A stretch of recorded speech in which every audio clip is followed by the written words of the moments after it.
Hello, everybody, and welcome to Tuesdays with Nina. I'm Nina Hartley, and you can send your questions to me, tuesdayswithnina@gmail.com. Today we have two questions. One is about what books do I read or have I read to learn more about sex, and we'll start with that.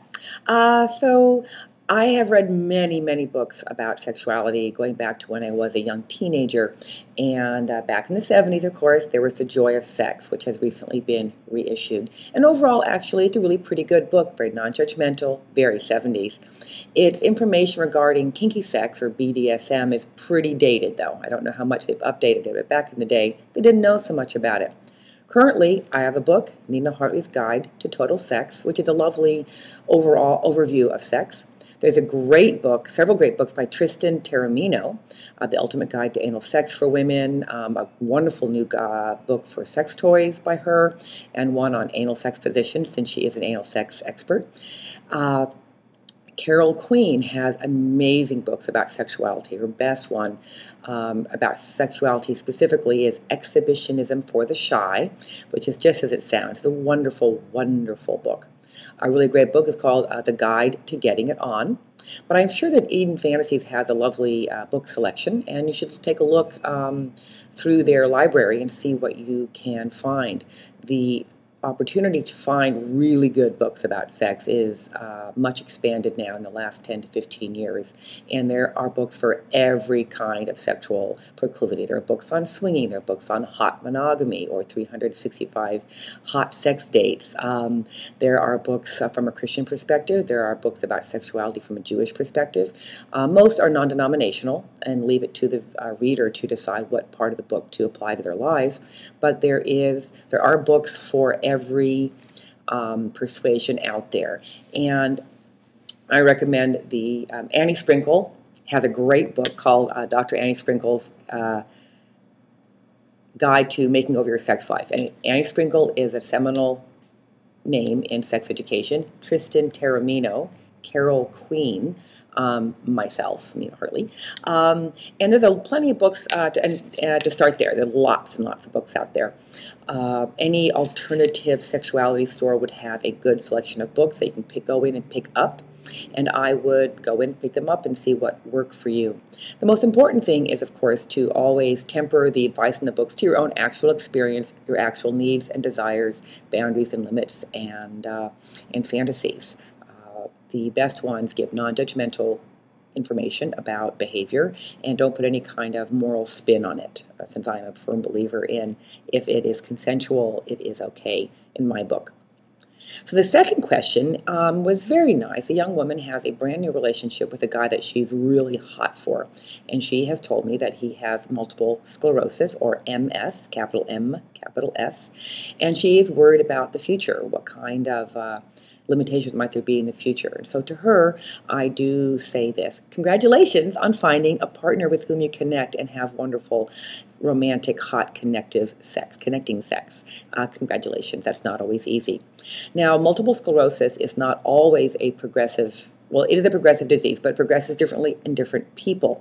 So he may have 20 years before it is seriously getting in his way.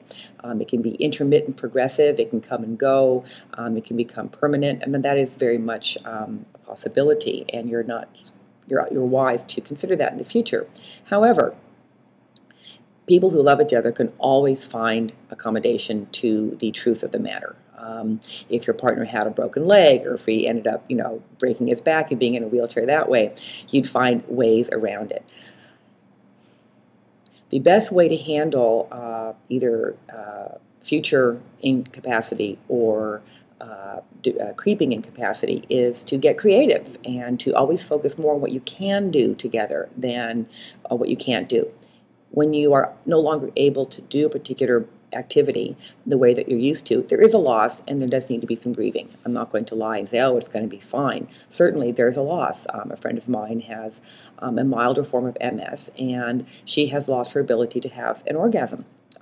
She enjoys sex very much. Other parts of her body have become very sensitive, but orgasm, as she has come to know it, is no longer possible for her, even with vibrators. And that was very sad for her. It took her about 6 months to work through the fact of that matter because she liked sex and she loves her husband. But they find other things to do together that they enjoy. I know another couple, he is much more incapacitated with his MS, and I recommended thigh harnesses for dildos so she could still, sit on him and mount him, and handheld dildos. And this particular person is over 60, and he isn't interested in any kind of sexual activity that's not the way that he remembers it. So they are in a relationship that has no sex right now, and that is a problem for them because the wife is still liking it and wants it.